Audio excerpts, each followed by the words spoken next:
Today's youth need teachers, volunteers, and most of all, well, they need you. I'm Doug Edwards, and I'm going to be talking with real youth mentors and students to give you the knowledge you need to be the best youth worker possible. This is Youth Worker on Fire.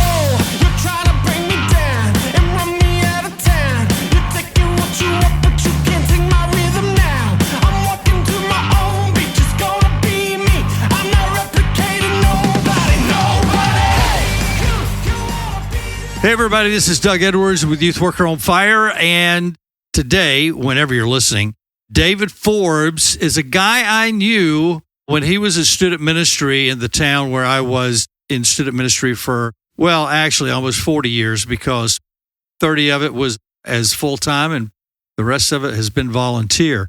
And so David Forbes has spent much of his life, though, teaching about Christ, whether in the classroom, the pulpit, or on a performance stage. He has purposed to help others know the God they serve in a deeper way. After getting his master's degree in apologetics, he considered working towards a PhD, but felt God's call to write a book to children instead of academics. David has 3 children of his own, and he has been happily married to his wife, Pauline, for 10 years.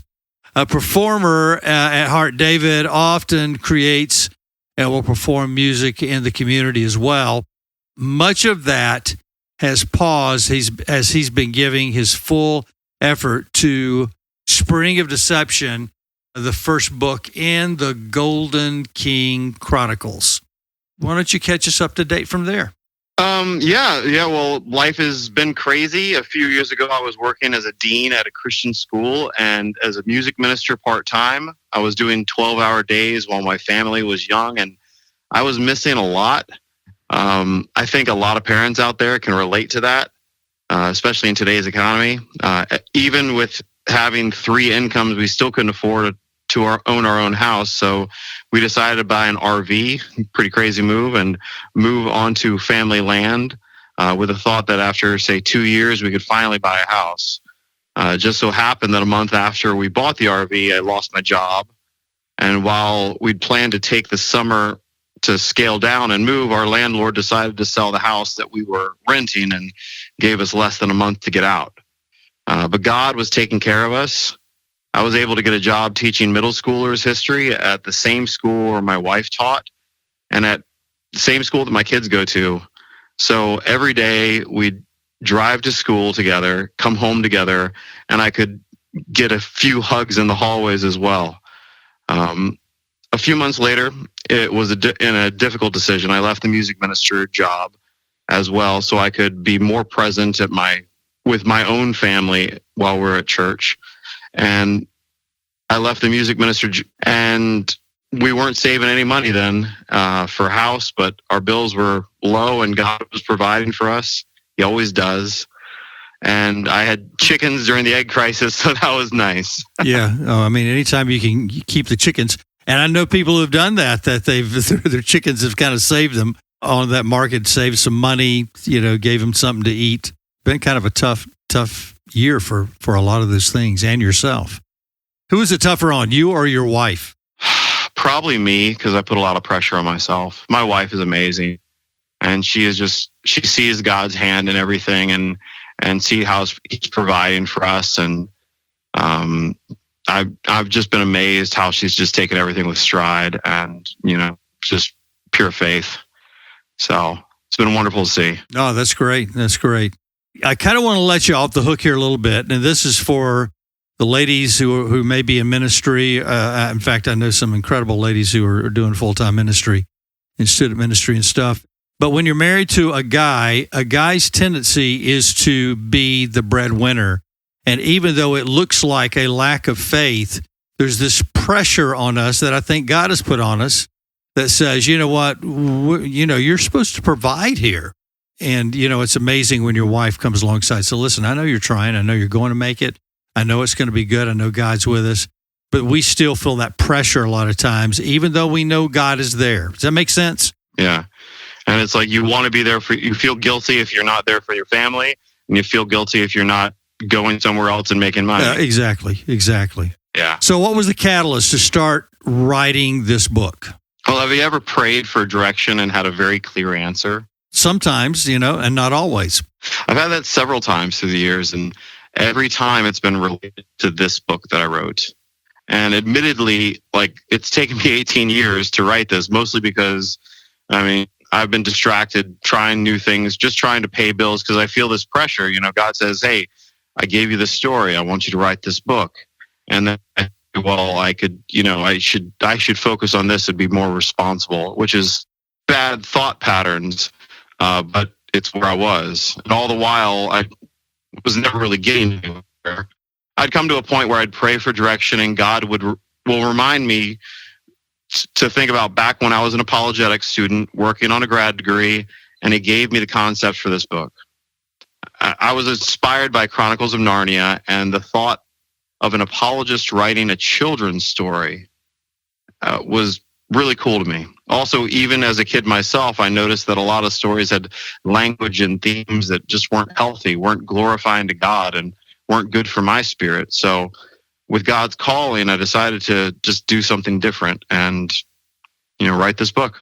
Tell me, what the book is about. You kind of gave us a little hint there with thinking about Chronicles of Narnia. And by the way, that was something when my children were growing up that we would read every night till we got through the entire series. It is a classic. For a lot of families, a lot of Christian families, it is, having that Christian allegory to be able to read with your children and then actually teach Christian morals and Christian truths and who Jesus is in a very, very real way through the story and through the symbolism is pretty awesome.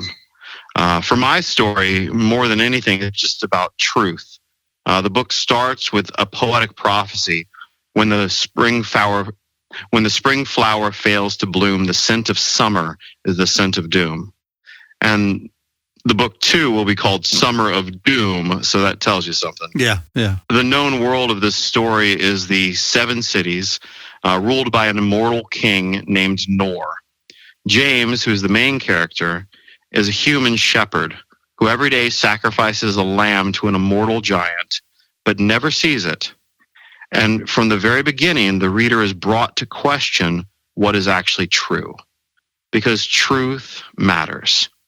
Truth is not just a story. It's not just a narrative or perspective. It's not a preference. And in this story, the reader is introduced to the consequences of deception on a grand scale and on a personal scale through the choices that James makes. And who is James again? James is the main character. It's called Spring of Deception. It's about truth. It is a fantasy adventure story, whereas James lives in this world full of these immortal creatures, but also inhabited by humans in the different 7 cities. And I don't want to give away too much. Sure, you don't have to. There's a lot. He realizes that a lot of what he knows to be true is not true, and history has been rewritten in his realm, so to speak.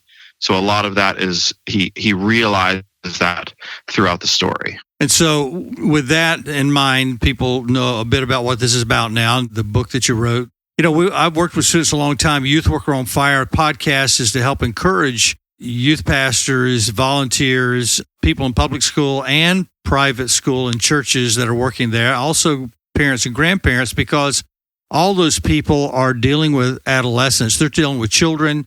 Then we go into adolescence, and adolescence lasts to 22 for girls on the average, 25 to guys. And we tend to give it up and think, okay, they're mature now after they graduate from high school.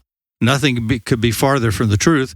How will it help students in their spiritual growth or, maybe in their future life? Well, this is a very interesting generation. And, students today are wondering probably more than previous generations, what is truth? For decades, our society has flirted with this postmodern concept that you can decide your own truth. People say, what is your truth? Or, this is my truth. These are literally phrases that people say. But there are consequences to a lie. And to not believing the truth. And this new generation, I believe, understands that. They're searching for real truth. And that truth is the one true king, the ruler of time and space, who causes the flowers to bloom and the planets to rotate in orbit. That is the theme of this book. Motivations that people and immortals can have to obfuscate or hide the truth. So the motivations that people would have to hide the truth. So in my book, there are certain characters who are trying to hide the truth, specifically of who the true king is. And as I said, it's the Golden King Chronicles. So there's a lot of things in there in terms of who is the king, who will be the king, who do we honor. Where do we order the book? How do we go about it? What platforms it on? How do we get there? Well, right now, hardcover, printed and signed copies can be ordered from genoptout.com for only $12.99. This is a pre-order that's I'll probably be doing for the next few weeks before doing the first printing. So it's going to be pretty special copy. And that's genoptout.com, GEN as in generation, OPTOUT. So genoptout.com. And you can just go to the website and you can see it there. Spring of Deception is there for sale. And after the first printing, it will be sent out to you. In a few weeks' time, it'll be available on Amazon and Books A Million and wherever I can get it placed, basically. But right now, if you want to order it straight from me, Gen Opt Out is my website based on my YouTube channel, Gen Opt Out on YouTube, on X, on TikTok. If somebody wanted to get in touch with me, is genoptout@gmail.com. Easy email address to know. I also have an author page on Facebook under D Forbes, and I see most of the comments that go onto my social media platform. So there are a few videos that get a lot of comments, so I might miss those. But recent videos that I do, I see all those comments and usually I reply. So let's go to family now and your personal life. Biggest adventure you and your family have been on, or something of that nature? Oh yeah, biggest adventure we did was about 2 years ago. It was actually right after I lost my job, but it was something that we'd been planning for a while because my family took a 2-week road trip to Buffalo for a friend's wedding. And we went through the Appalachian Mountains. We saw the Ark Encounter in Kentucky. We went all the way up to Niagara Falls, did the Maid of the Mist with my 3 little kids, and it was just crazy. Went to Washington, D.C. for one day because it was too expensive to stay there. So we stayed the night in Pennsylvania at a friend's house and then went through D.C. for 12 hours probably, and then into the night in Williamsburg at a resort that we're staying at there. It was an amazing trip. Kids did fantastic. My daughter, she was only like a year old, and she did fantastic. So what was the highlight of that trip? It was probably the Maid of the Mist.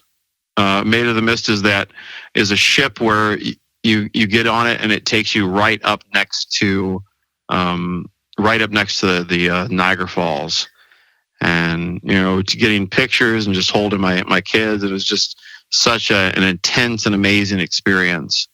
One of those once in a lifetime things, especially as your kids are growing up. It's like they're never going to be that age again. I'll never have that experience again. I might go back to Niagara Falls, but I'll never have that experience again with my kids. Yeah, I've been to Niagara Falls. It is quite amazing. So to be in the water at the bottom of the falls on a boat, I'm sure that was sounds like that was an amazing time and very impactful. I'm sure it was loud. Yes, it was very loud. It was an amazing trip. The whole trip was amazing, though. I also really enjoyed seeing the Ark Encounter over in Kentucky, and just being able to talk about that with my kids and dinosaurs and all that. And it's just fun experience.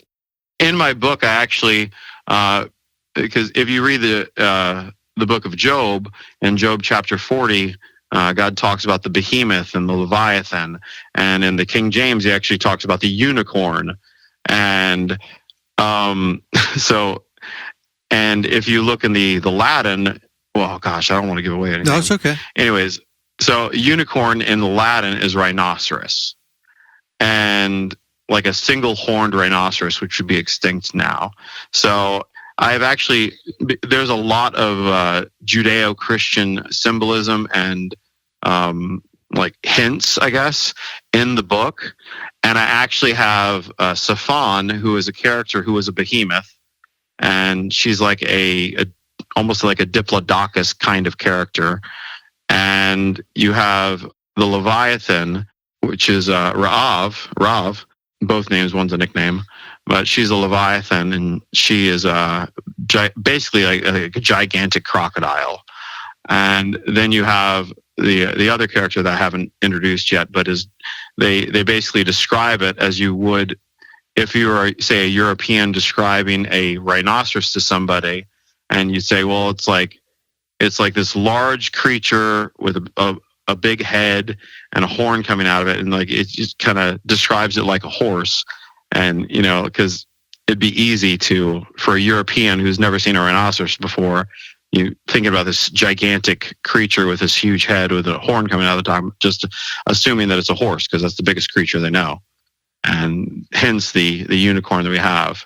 So I kind of allude to how the Europeans got that view of the unicorn, and I'll bring that more into the next book. But it's fun to have all of these immortal creatures in the book that are basically servants, or they had been servants of the true king.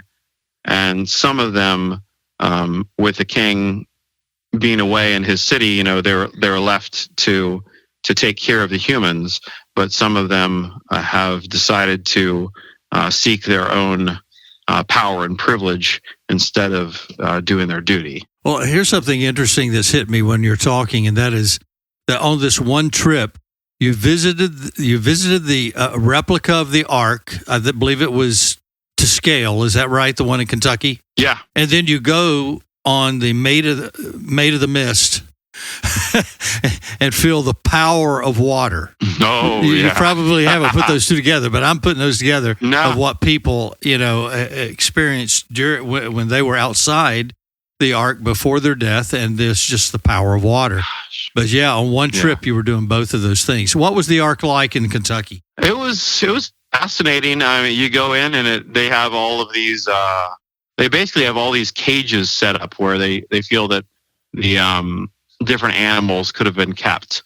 And I don't know if they would have kept everything in cages or not, in little baskets. And they had whole systems set up where they would feed them with these jars. They kind of thought it out. They thought it all out. They're like, if we're assuming this story is true, and how would this practically have happened? What resources would they need? How would they store all this? And they created this Ark with all these enclosures and with all these supplies, so that you could actually take care of all of these animals here on the Ark. And they talked about extinct animals as well, and how they could have had like younger versions of those animals. There was an exhibit about the Ice Age and the ice cores that they have taken, and talked about how even though they might say, oh, there's 260,000 layers in this ice core from summer and winter and freezing and thawing, and I know that it'll snow and then it'll melt, and it'll snow and it'll melt and it'll snow and it'll melt, like many times over the course of a winter. And in the ice cores, they're saying, okay, so that's more of what you're seeing, especially in these really chaotic weather times, as was happening during the flood. And they point to a plane that went down in Greenland, and it went down in the 50s, and they went back to find it, and I think it was like 250 feet under the ice. Wow. After 50 years, just talking about how quickly this ice and snow can accumulate over the course of time. But tell me this, is there a bird or something in the background there? Oh, yeah, that's Lumiere. He's your actual bird? Yeah, he's an actual bird. He's very happy right now. Okay. I thought I started hearing something. Okay. All right, I shut him up. There you go. He just wanted you to say hello. Yeah, basically.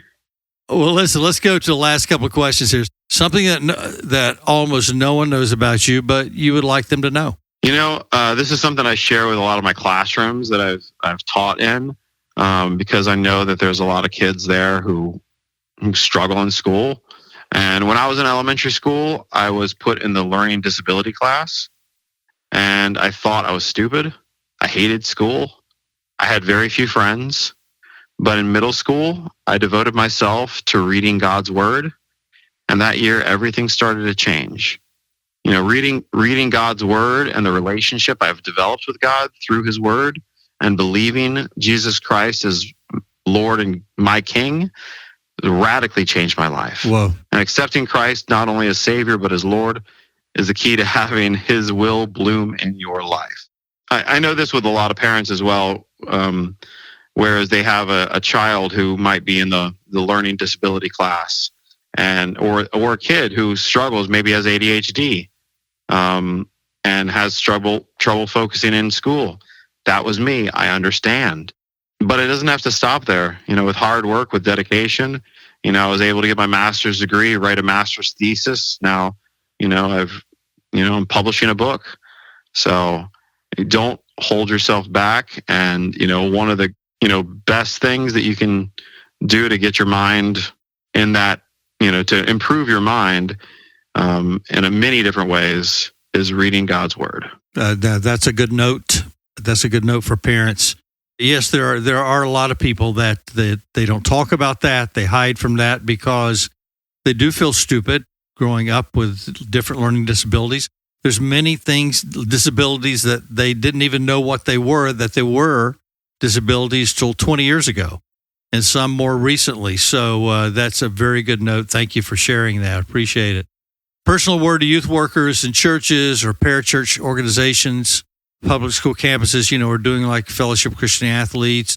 Just one thought for them all, or if you just want to focus on one of those. Yeah, just one thought is, you know, students are making decisions actively on what truth will be the foundation for their lives. They want to be accepted, but to feel accepted, someone has to know your story. So just an encouragement to listen to their stories. Make sure they know that God has counted every one of their tears. There's a scripture that says that. And, you know, life is struggle, but they don't have to walk it alone. I remember sharing in one of my youth groups, and I was preaching on Jesus wept, and then I brought in that verse of you know, God has counted every tear. And I know for one girl in particular, I remember that was just a very impactful thought, because she had struggled and she had cried and she'd gone through so much, and just the thought that God was there with her through it all and knew her pain and knew her struggle and counted her tears, you know, cared about her. You know, that was a revelation to her. And it was why she ended up getting saved. No, that's good. That's good. If we don't ask them, if we don't reach out to students and actually ask the question, do you want Jesus in your heart? Or put things in there so that when you ask that question, that they've had an encounter with a God that loves them and knows where they are personally. Those things matter. It matters that we ask often, and that we ask personally and not always in a large group, face to face. And so thank you for sharing that, David. You've always been a stand-up guy doing some great things, and I know life has been tough, but you've done what many people haven't done, and that's write a book. Everybody talks about it. Oh, I should have written. I could write a book. And I used to start challenging people. Well, why don't you? And when I did some studies, because I wrote one book, I've got a second book written, but it's not published yet. And when I was doing the research on that, I remember one guy who has been very successful and wrote a lot of books and was helping other people know how to write. He said, listen, I was a C and D student in English and in school, period. He said, I found out through research that books are almost never written by by people with journalistic backgrounds. They're written by people who have something to say. And he said, so it doesn't matter if you've ever written a book or you haven't written a book, but if you have an idea, you have something that you know that people need to hear or that's strong within you and you've got to get it out, then write the book. There's always editors. There's always somebody to help finish it. It was actually one of my classes in grad school where, as one of my professors just was encouraging us to write a book. He's like, that is how you get those speaking engagements. That's how you get invited to places, by having the book. So he's like, write a book. And that was when I was like trying to think about, writing my own book, like what it would be. And then it turned out, I was like, I want to write a novel. I've written devotional books. But it's like, I wanted to write something for those middle-aged kids, like kind of the in-between Narnia and Tolkien kids. Just something for them. The ones who are just trying to figure out what they're going to do, who they're going to be for the rest of their lives. And just trying to teach them and guide them and lead them and give them a little wisdom along the way, but doing so in a fun story format. Well, David, the deal is you did it. And I think that a novel is harder to write than many other types of books because it's your fresh thoughts and it's your creativity and it's not just facts. And so you're one in a very small percentage of people. No matter how many books are out there that people talk about, it is a very small percentage of the human population that writes them. You're part of that fraternity of writers that actually finished. I appreciate that. How many times did you want to give up? I don't think I ever wanted to give up so much as I would restart a few times. And I got so frustrated. And there was one time where I shared a few chapters with somebody and they came back with criticism. And I gave up writing for 2 years. Yeah, I get that. Mm-hmm. And it was hard. And it's hard to deal with criticism. Yeah, it is. But it's been a good journey. It's been a great journey. And I'm kind of grateful, I guess, that it took 18 years because I'm a different person now than when I started writing. And the wisdom that God has given me and the journey that he's taken me through, it would not have been the same story 18 years ago. That's good to hear. I think that's a good note for people. Well, David, listen, I'm not going to keep you. You have a family. You have a life. This episode will help some people that are wanting to write a book or that want to buy your book. I hope so. And if they do, I hope it is a blessing to their family. Yeah, I'm sure it will be, buddy. Hey, thank you so much for having me on. I really appreciate being able to share with you and just being able to talk to you because it's been a while. All right, David. Thank you so much. All right, buddy. We'll see you later. God bless you, David. See you, buddy. Bye.